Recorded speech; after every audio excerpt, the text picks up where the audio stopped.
ärikäik.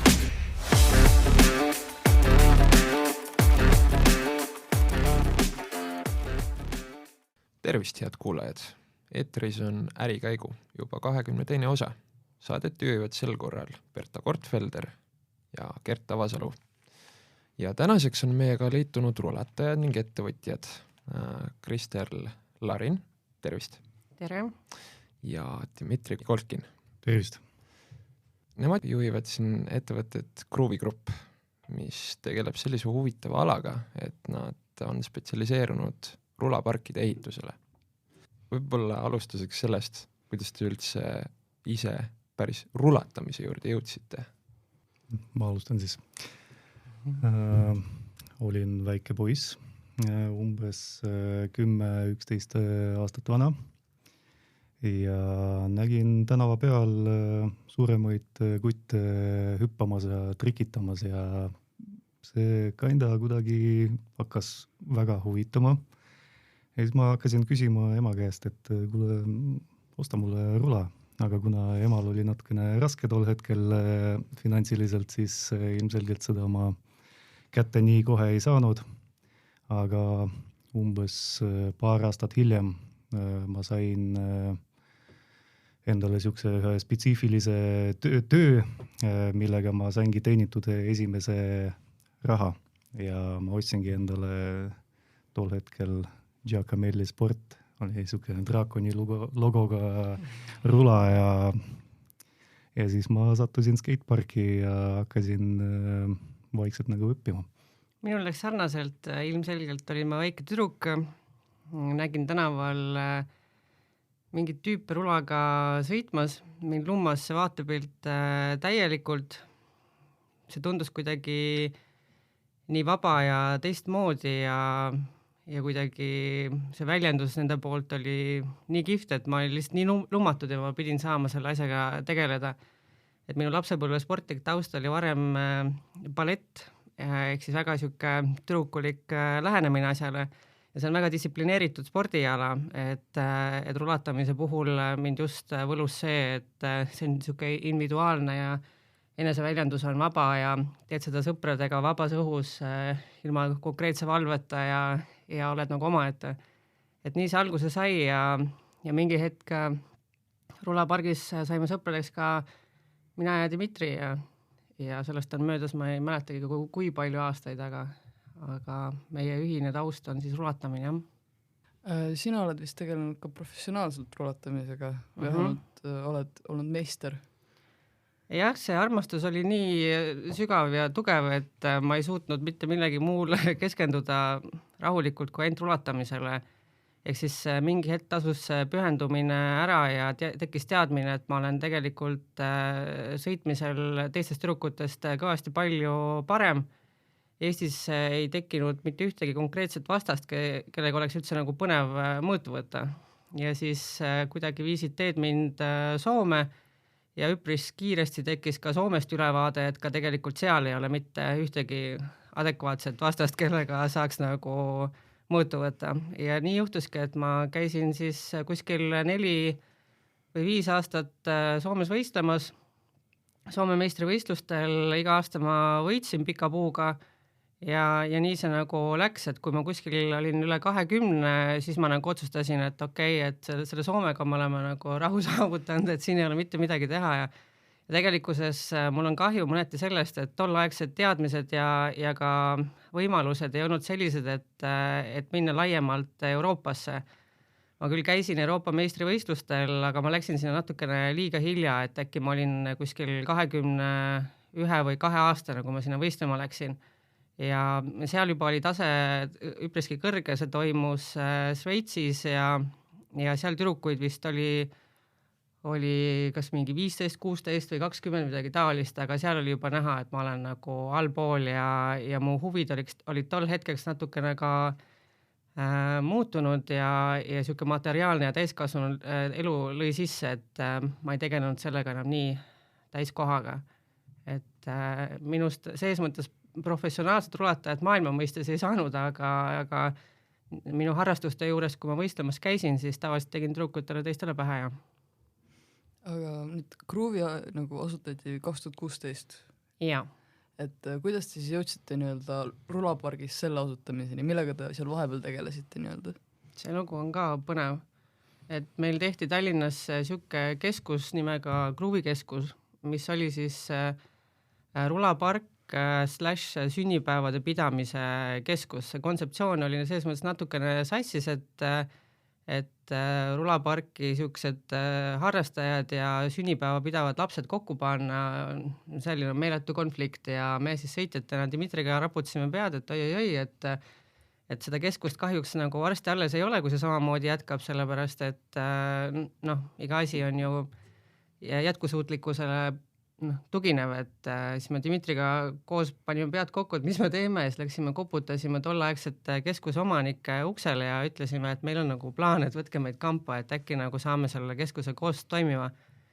Ja pikk jutt lühidalt ongi see, et kampa meid võeti, mingi hetk me majandasime selle keskusega lõpuks täiesti üksinda, me korraldasime seal igasuguseid lastelaagreid, rulatrenne, isegi pitseeria panime käima. Jah, see oli meie esimene ühine äri ja üks hetk see keskus muutus üpriski koormavaks, sest see ei olnud jätkusuutlik projekt ka olenemata meie pingutustest. Ja nii me selle keskuse siis kinni panime mingi hetk koos omanikega seda otsustades ja võtsime aja maha ja kindel oli see, et meil on tegelikult sellest antud valdkonnast väga spetsiifilised teadmised, mida ei oleks mõistlik nii-öelda lendu lasta või ära raisata. Ja natukene kuskil Muhu saarel kadakate vahel oksi lõigates, mediteerides selle mõttega tekkiski see plaan, et et hakkame siis rulaparke ehitama. Et tol hetkel olin mina veel selle ideega üksi, mu vanem vend aitas mind, aga üsna peagi sai selgeks, et päris üksi ma sellega hakkama ei saa ja pöördusin siis vana sõbra Dmitri poole, et kuule, et äkki teeme koos. Et nii see alguslugu sai tegelikult. Jah, ütlen vahele, et siis kui meil oli see Groove'i keskuse aeg, siis samamoodi käisime seal ruladega sõitmas, tihti tegime trenni ja üks hetk saime ka omanikelt loa, et me võime mingisuguseid ümberehitusi hakata seal tegema nagu skatepargi osas ja ma arvan, sealt see selline kogemus nagu just tuli kaasa, et ja andis nagu sellele ideele, mõttele nagu edasi juba selle hoo sisse ka, et tegelikult juba teadsime, kuidas enam-vähem nagu see konstruktsioon on ja kuidas see toimima peab. Lapsena me piilusime tegelikult päris tihti rulaparkide konstruktsioonide alla ka, sest pargid olid kehvas seisus, tol hetkel ehitati ainult vineerist neid parke ja ilmselgelt meil oli nagu, minul vähemalt isiklikult, et et kuidas asi siin püsti seisab, mis on nagu kandvad seinad, mis on seal nagu vineeri all, et kuidas selle saaks korda teha ja see mõte sealt niimoodi arenema hakkas, et me kumbki, me mõlemad oleme sellised, hüppame pea ees vette, vaatame, mis saab ja küll me kunagi hakkama saame, et asja me selgeks õpime, ära teeme, et nii see tegelikult alguse on saanud täiesti.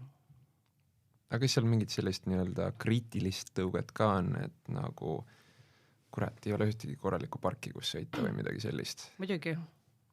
Et see, et me saame täna neid parke ise disainida ja neid tingimusi luua, see on number üks väärtus, mis alguses pani need asjad kõik tööle, jah. Et meil disaini poolega tegeleb Dmitri ja see on tema täielik pärusmaa ja mängumaa, et kui ta disaini valmis saab, siis me koos vaatame, mis üldjuhul, mis sellest teha annaks veel edasi ja küsime ka tagasisidet kohalikelt harrastajatelt ja see disainimine on nagu suur protsess selle asja juures, see ongi tegelikult kogu asja nagu alus.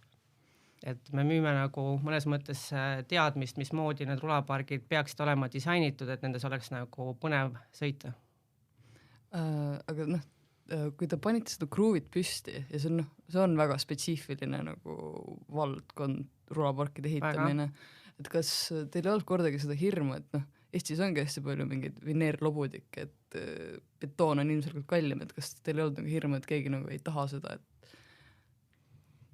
kohe kindlasti mitte, tegelikult oligi vastupidi nagu arusaam sellest, et nüüd see aeg nagu tuleb, et Mõned betoonist pargid Eestis said juba tol hetkel valmis ja me nägime, et mujal Euroopas on samamoodi neid tohutus koguses olemas, et Eesti küll jõudis natukene hiljem, aga see jõudis sinna.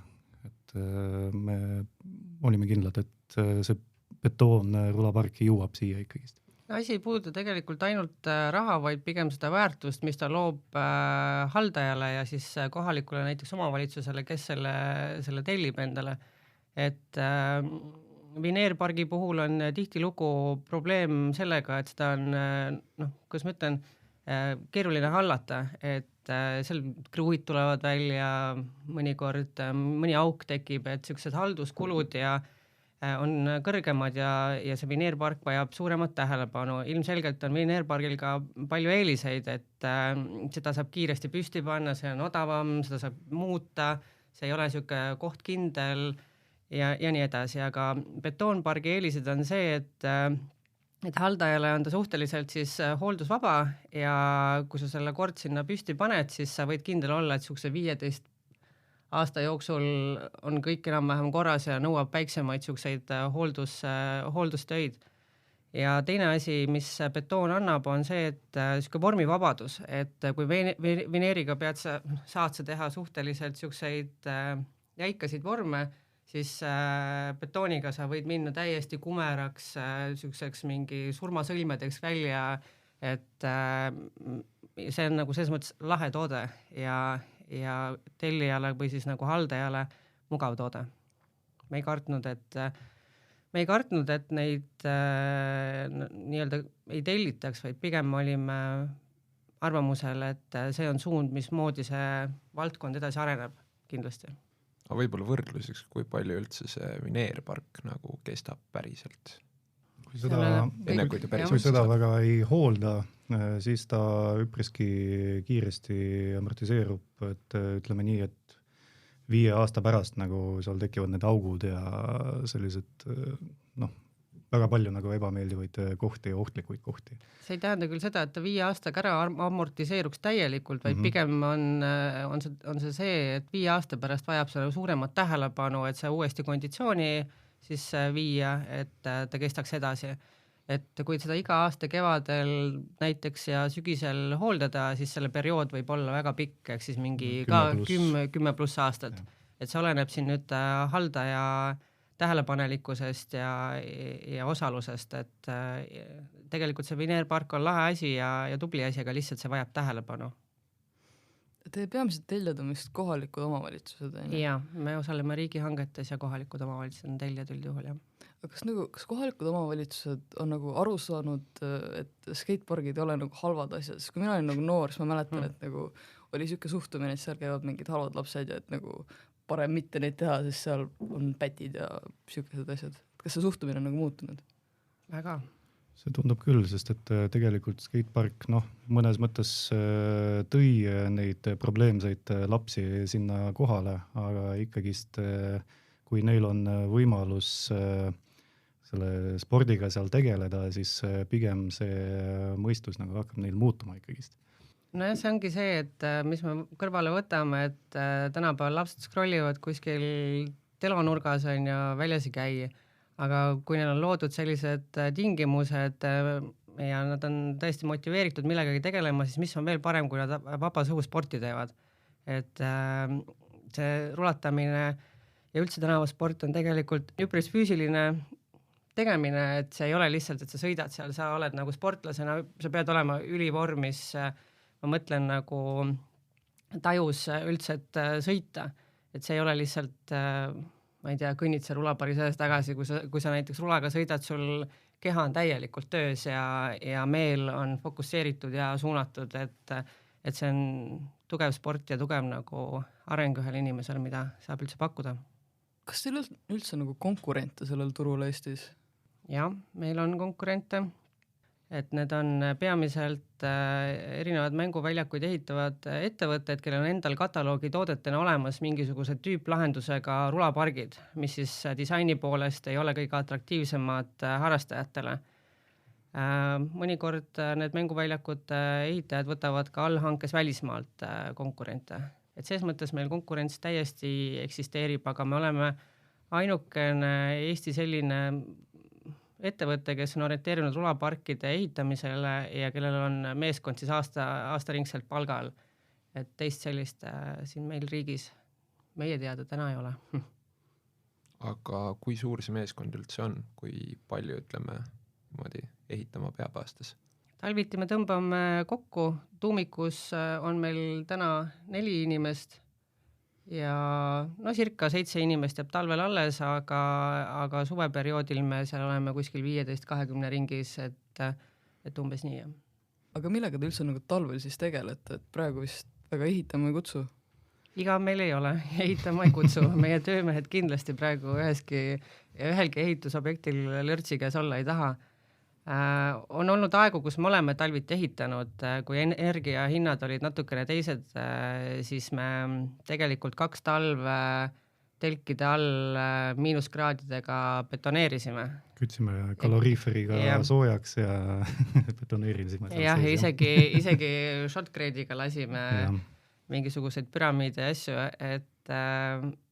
et aga tänasel hetkel see ei ole enam ratsionaalne tegevus just energiahindasid vaadates, et peamiselt planeerimistegevusega, et meil kontoris ikka mingid projektid liiguvad, arendustegevus toimub, valmistame ette järgmiseks hooajaks, projekteerime, et kuna meil see Gruuvi on ettevõtte nimi on meil Gruuvi Grupp, siis tegelikult meil on ka kõrvaltegevusi, mida me paralleelselt nagu ka arendame ja mille kallal töötame. Et selline rulaparkide tänavaspordiväljakute ehitamine on küll peafookus, aga meil tagataustal toimuvad ka nagu muud suunad. Mis need muud suunad siis on, kui küsida tohib?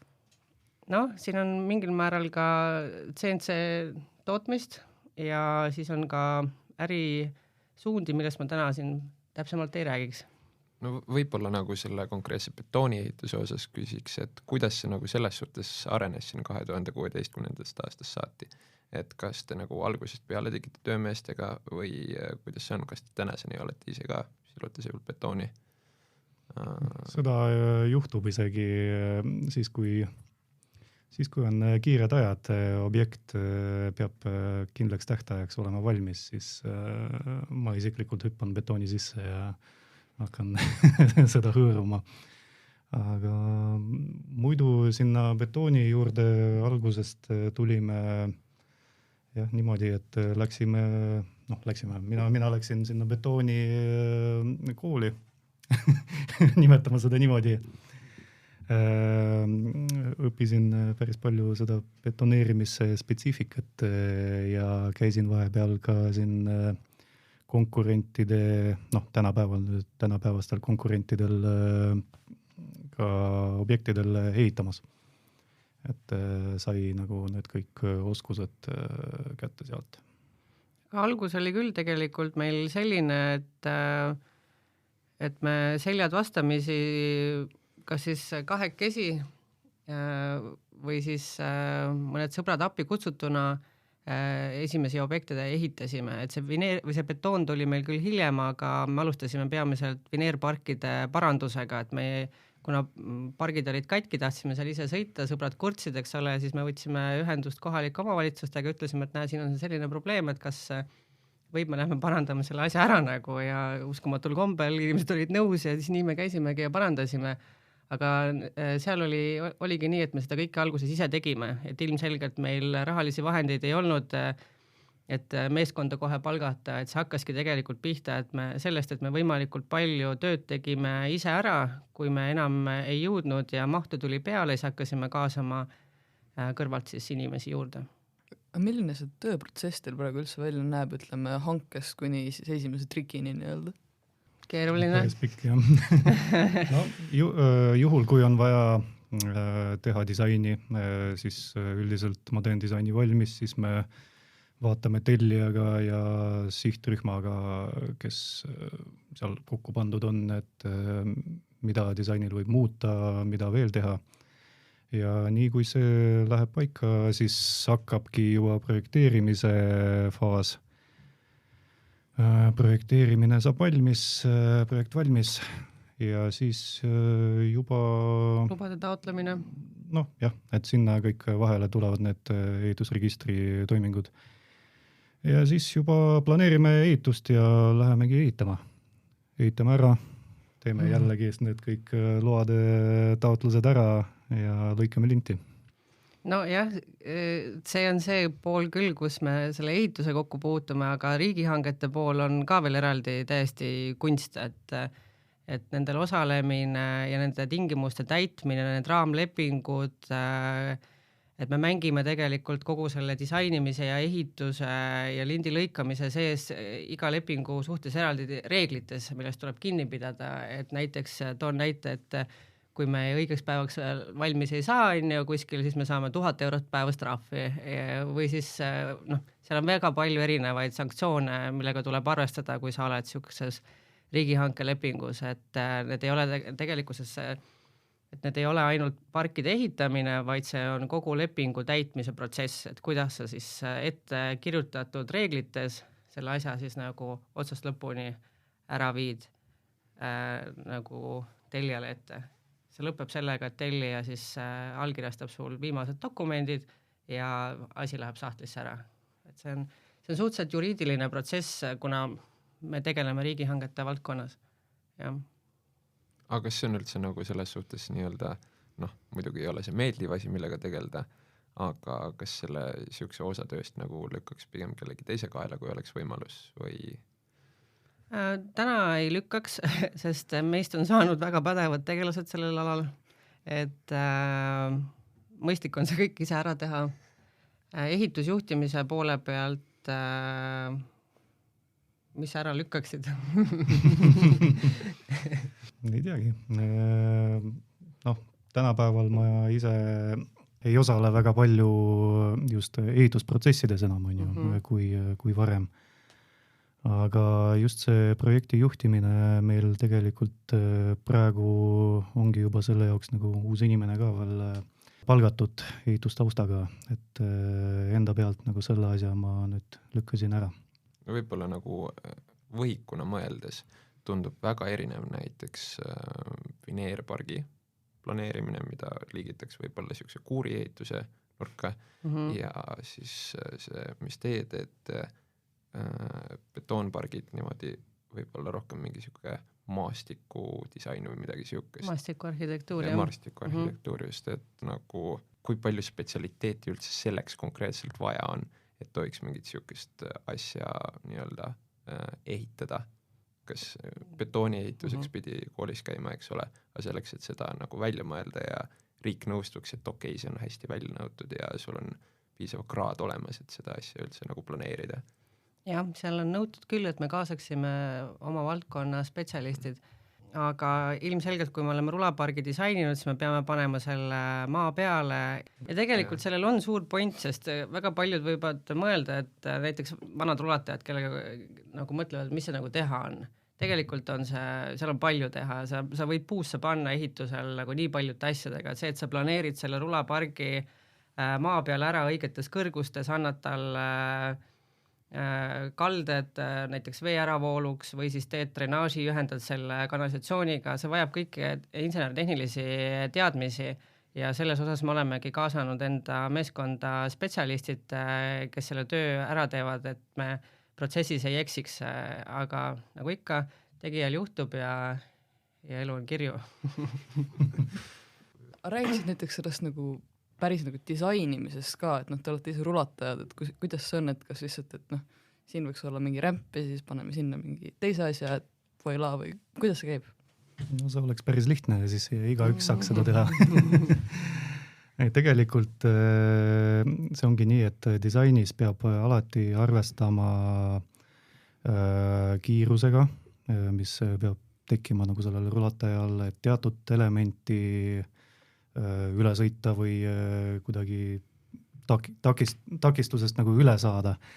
Et selle jaoks on vaja planeerida, et millised hoovõtud peavad olema, mis kõrgusega, mis kaldega ja üldine flow, nagu seda nimetatakse pargil on ju, et inimene saaks nagu maksimaalselt ilma lisalükkamist, et siis seda parki sõita, ringi nagu kruiisida ja et tal oleks siuke mõnus nagu lõbus tunne, et ta ei sõida ühest nurka teise, siis seisab tükk aega ja sõidab tagasi, aga vaid tal oleks võimalus nagu ikkagist ringi liikuda ja võib-olla leida erinevaid selliseid kohti või nurki, mida tegelikult võib-olla isegi disainer alguses nagu ei näe, et see ongi selle asja võlu, et tekitada mingisugused elemendid kõrvale nii, et inimene saaks leida mingit lisaväärtust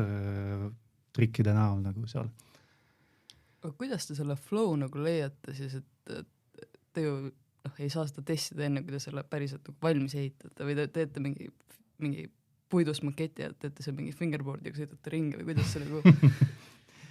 See on pigem juba kogemuse teema, et kuna me siin üle 20 aasta rulaga sõitnud ja käinud ka välismaal ja näinud ka läbi interneti, mis parke, kuidas kasutatakse läbi videote ja nii edasi, et siis see kogemus lihtsalt aitabki nagu seda üles ehitada. Te enne mainisite, et kui te selle valmis teete, siis te küsite tagasisidet nagu kohalikelt harrastajatelt, et kas nad võtavad teid kui nagu omasid selles mõttes rohkem, et kuna te olete ka ise rulatajad? Nii ja naa, ma ei tea, tavaliselt on nad orienteeritud ühele asjale ja see on see disain ise nagu, et üldjuhul keda huvitab, räägib kaasa, keda ei huvita, ei räägi kaasa ja üldjuhul ikka noored tahavad rääkida kaasa, sest see on park, mille nad saavad endale ja seda nad hakkavad kasutama. On juhtunud olukordi, kus meil on vastas väga aktiivne inimene, kellel ei meeldi mitte miski, mis me teeme. Et siis on ka olnud tarvis leida ühine keel. Aga ma ei tea, pigem on vist olnud tendents see, et meid usaldatakse, et tavaliselt päris tühjade kätega me ka ei ole läinud, et disainimise protsessis me oleme toiminud mitmed, et mõnikord me küsime ette, et mida te tahate näha, millised obstaakleid, millega te sõidate seal, mis on teie tase, palju teid seal on. Siis selle info pealt me juba suudame ka nagu genereerida esimese kavandi, mille me oleme siis nagu sellele grupile ette andnud ja sealt on tulnud siis tagasiside, et tehke nii või tehke naa või muutke seda või see ei meeldi või absoluutselt kõik meeldib, et seda on ka juhtunud. Et üldjuhul on kõik läinud hästi. Milline see skate community üldse on Eestis praegu? Skate community on tegelikult kiiresti arenev, et väga palju sõitjaid tekib juurde, aga nagu ka igal pool ta on pigem nagu tsükliline, et üks hetk neid võib tekkida nagu rohkem ja see ala on nagu superpopulaarne, aga mingi hetk siin 5 aasta pärast näiteks see vajub natukene allapoole. Aga ikkagist need, ütleme, nagu meie pro-taseme sõitjad, need tegelevad sellega aastaringselt ja kogu aeg. Et see on positiivne. Aga kuida need moevoolud nagu selles suhtes käivad, et kunagi kooliajast on nagu mälu, et oli väga suur liikumine BMX-idega, eks ole, kõik ehitasid neid, kõik seal kohalikus selles Vineerpargis sõitsid nendega. Praegu nagu ei käi selliste vanustega läbi, aga nagu ei paista neid eriti enam. Kui me räägime rulaparkidest, siis me ei räägi tegelikult ju tõesti ainult rulatamisest. Et rulapargid on üldiselt suunatud 4 alale. Need on siis triki rulluisud, rula, BMX-i ratas ja tõukeratas. Trendidena on olnud liikumisi sellised, et kunagi oli meil peamine trend rulatamine, aga kuskil 10 aastat tagasi tuli väga agressiivselt peale triki tõukeratas, mis andis sellele tänavaspordile siis, kuidas ma ütlen, uue võimaluse, sest harrastajad korraga tekkis palju juurde uusi ja just noori. Ja need tõukeratturid siis hiljem valisid endal teekonna edasi väga paljud, et kes siis läks rulatamise peale või kes läks siis nagu BMX-i peale.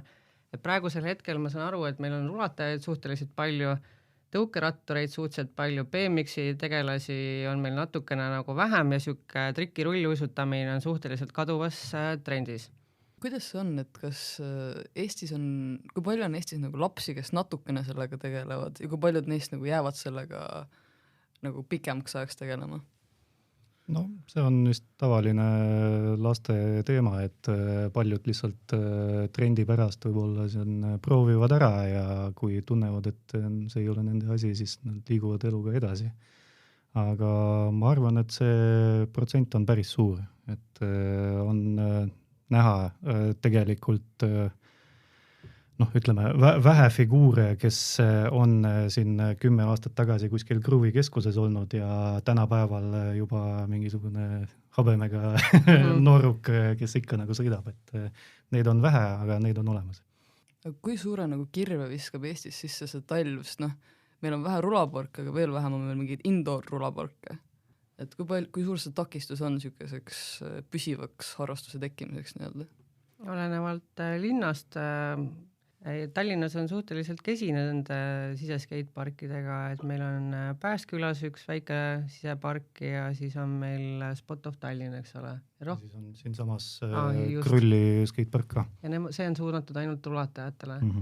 Et, aga Tartus just avati uus siseskatepark, et see oleneb täiesti linnast ja sellest, kas seal on võimalus noortele seda teenust nii-öelda pakkuda.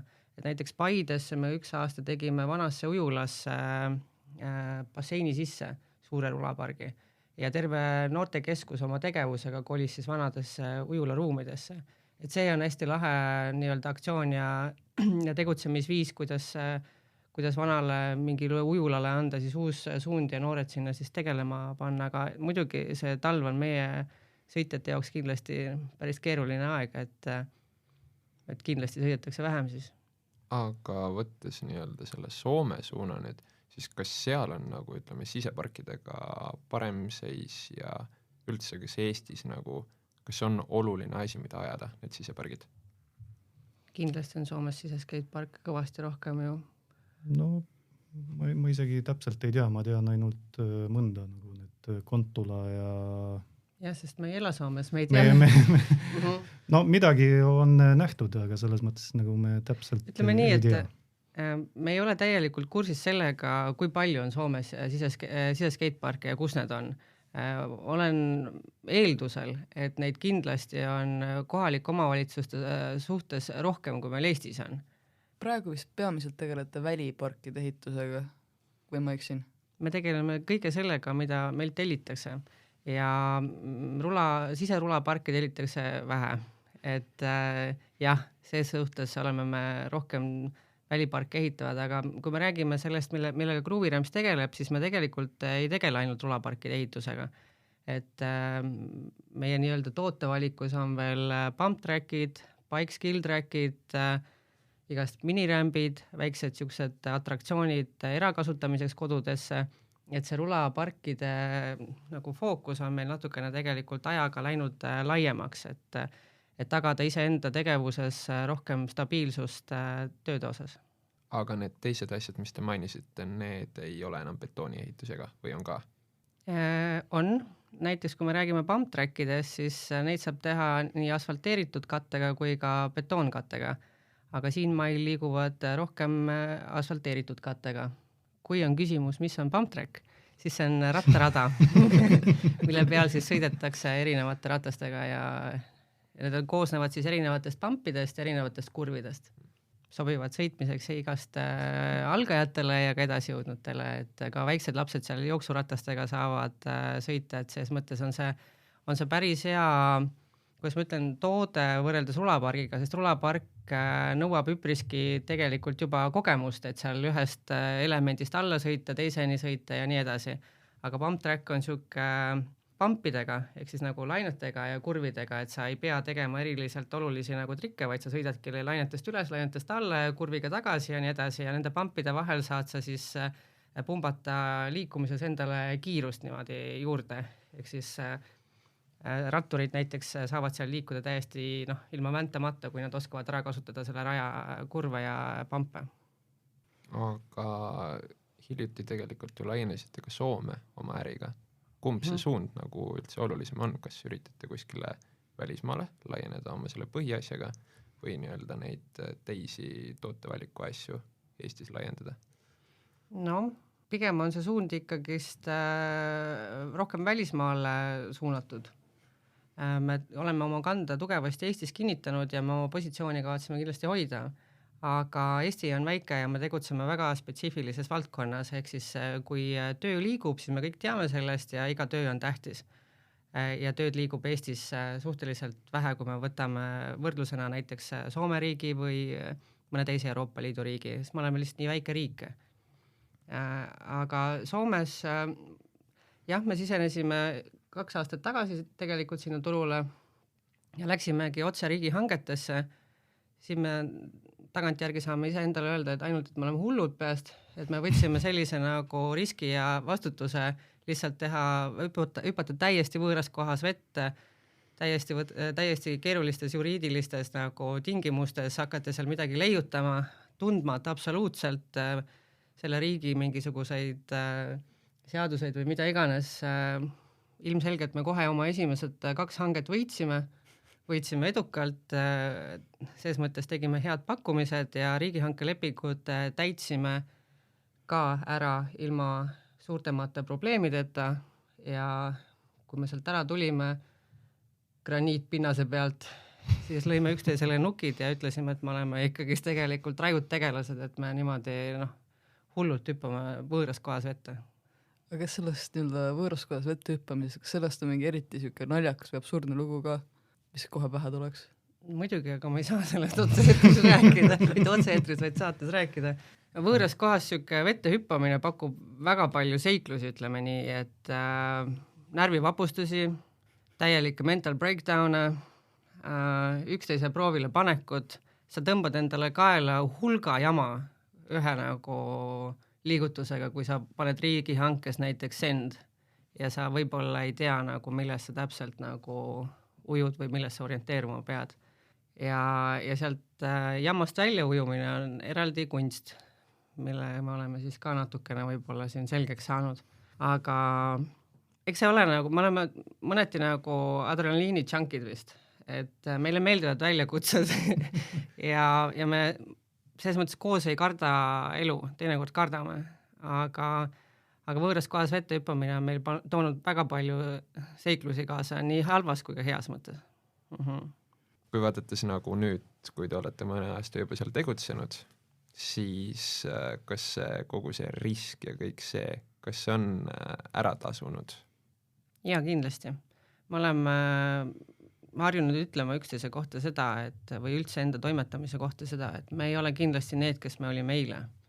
Et me areneme inimestena ja tegelastena selles mõttes nagu päris meeletul kiirusel. Meil on õnneks antud kaasa head pead ja tahe teha ja. Aga kas teil on lähiajal plaanis veel mõnda riiki pea ees vette hüpata? Kindlasti ettevaatlikumalt, kui me seda oleme siiamaani teinud, sest kogemust on meil kõvasti palju rohkem, kuidas toimetada, aga hiljaaegu me hakkasime tegutsema Rootsi suunal ja seal on meil koostööpartner, kes meid siis nagu kohalikes hangetes näiteks vahendab, mis teeb selle protsessi meie jaoks palju lihtsamaks, et me ei pea tundma kohaliku riigi seadusi, maksuseadusi ja nii edasi, et meil on eesmärk leida rohkem koostööpartnereid erinevatest riikidest, kellega siis teha riigipõhiselt koostööd, et mitte endale nii palju vastutust ja tööd ja koormust peale tõmmata. Ma küsiks selle kohta, et Eestis on halb ilm, et te lähete veel põhja poole, et miks te seda nagu veel raskemaks teete endale?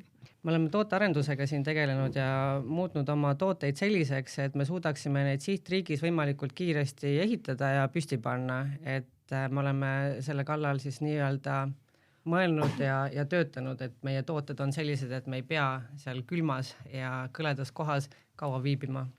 Ja. Kas millalgi on plaanis ka teha nagu elu lihtsamaks ja minna kuskile soojemasse kohta laiendada? See on meie suur prioriteet.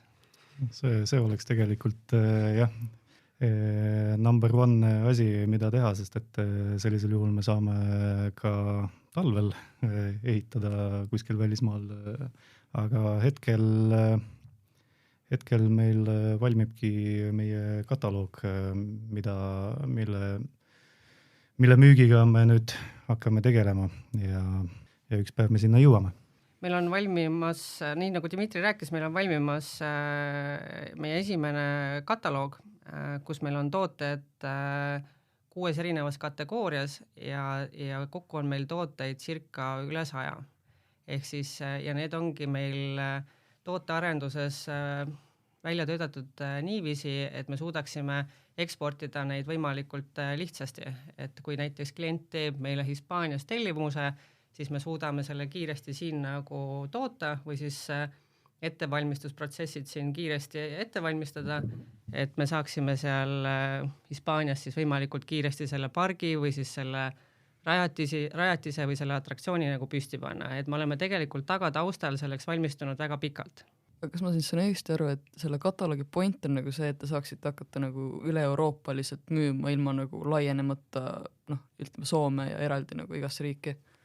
Ja, selle eesmärk on see, et me leiaksime siit riigis endale koostööpartnerid, kes siis hakkavad meie tooteid siis vahendama kas siis riigihangetes pakkuma neid või siis kohalikule omavalitsustele, kuidas iganes. Aga kuidas siin paistab Euroopa riikidest üldse, kas te olete nagu uurinud, kus seda kultuuri kõige rohkem on, kus seda turgu kõige rohkem on? No, tegelikult Euroopas enam-vähem igal pool on kõik need alad nii-öelda populaarsemad kui siin Eestis, et kindlasti võimalusi on, aga neid lihtsalt peab otsima.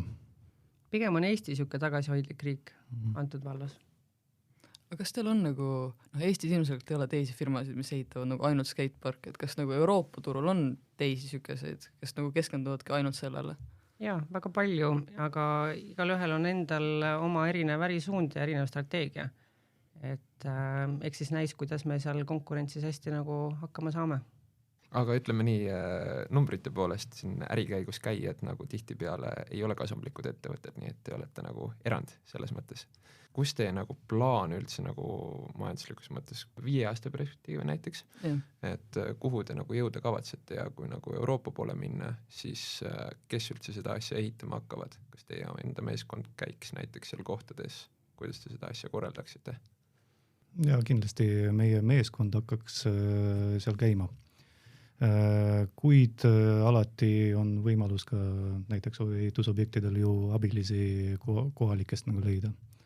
Aga 5 aasta pärast, eks vaatame, sinna aega veel on ju, aga plaanid on suured ja meie selles mõttes nagu tahame ikkagist ehitada palju. Aga mis teie ütleme, unistuste turg või kõige suurem maasikas oleks, mõeldaks näiteks USA väkki või? Võiks olla kõige kõvem? Pole mõelnud kuna me alles praegu nagu plaanime hakata nagu sinna välismaale nagu liikuma, siis ikka peame rohkem seda analüüsi tegema välismaa maadest, et hetkel nagu me veel seda otseselt nagu teinud ei ole. Ma küsiks siis selle koha pealt, et kas teil on ka nagu mõtteid või unistusi, et laiendada oma nagu tootevalikut, et kunagi näiteks teha nagu mingi siuke täislahendus skatebränd, et teete oma mingeid borde ja asju ka? Tegelikkuses me oleme praegu ellu viimas oma suurt unistust.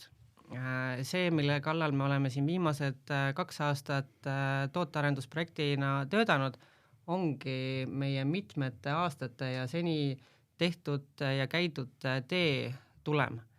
Ja selle projekti elluviimine on olnud väga mahukas, tööd on olnud äärmiselt palju, me oleme kaasanud mitmeid erinevaid põnevaid inimesi ja see ongi tegelikult suur unistuse täitumine. Et kui see üks hetk jõuab kataloogina paberil laua peale, siis me saame tegelikult öelda, et me oleme ellu viinud oma lapsepõlve unistused mõneti ja samas ka oma senised teadmised kokku pannud ühe köite vahele. Ja see ongi meie äriplaan tulevikus. see Groove'i Rämpsi teekond on olnud meie jaoks väga põnev, kui me võtame kokku selle nagu ajaliini ja selle teekonna, kuidas me Dmitriga mingis Pirita rulapargis tuttavaks saime, kuidas me hiljem aastaid koos sõitsime, Groove'i keskusesse sattusime, lastele laagreid esimesi korraldama hakkasime Eestis, trenne tegema, pitsat tegema, siis puhkasime ja siis nüüd siis oleme jõudnud rulaparkideni ja see, millega me tegelikult täna tegeleme, siis me oleme tegelikult ju jõudnud sellega päris kaugele, et meie betoonist jälg jääb maha väga paljudesse kohtadesse, et selles mõttes ma arvan, et ma räägin siin kahe eest, kui ma ütlen, et me tegelikult teeme täna seda, millest me unistasime maast madalast. See teekond on kihvt, väga arendav, me igapäevaselt kasvame, sihid on meil silme ees, tahe on teha ja ma loodan, et ka nagu maailm ja energia nagu selles mõttes meie poolt, et lõpus, kui me suudame oma selle kataloogi laua peale panna, et siis energiad on meie selja taga ja teie uksed on meile lahti. Et selles mõttes meil on hea meel, et me teeme täna seda, mida me teeme. Väga kena. Aga meil on siin ärikäigus on siuke traditsiooniline lõpuküsimus, et palun rääkige kõige lahedam lugu oma ettevõtte suvepäevadelt, palun. See ma pean ütlema, et meil ei ole suvepäevast. No mõned muud firma pealt siis. Meil on talvepäevad ja need toimuvad tavaliselt jõulude ajal kuskil. Aga ma siinkohal tervitaksin kõiki Groove'i rämpsikuid, kes on kunagi meie meeskonnas olnud ja kes täna veel on ja kes ootavad ka selle aasta talvepäevast. Et on olnud vinge, aga meil ei ole erilisi traditsioone või selliseid momente, et me võtame oma tegevuses kõike suhteliselt vabalt. Et kõige vägevamad peod on olnud meil enda kontoris või laoruumis CNC pingi vahel, vineeride vahel, mängides pingsi, kuulates muusikat kuni varajaste hommikutundideni, kuni kodused meid otsima hakkavad. Et selles mõttes tervitused teile Groove'i rämpsikud ja teeme jälle. Tšau.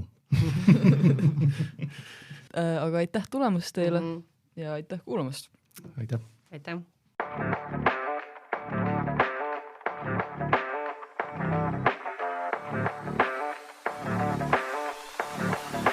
Ärikäik.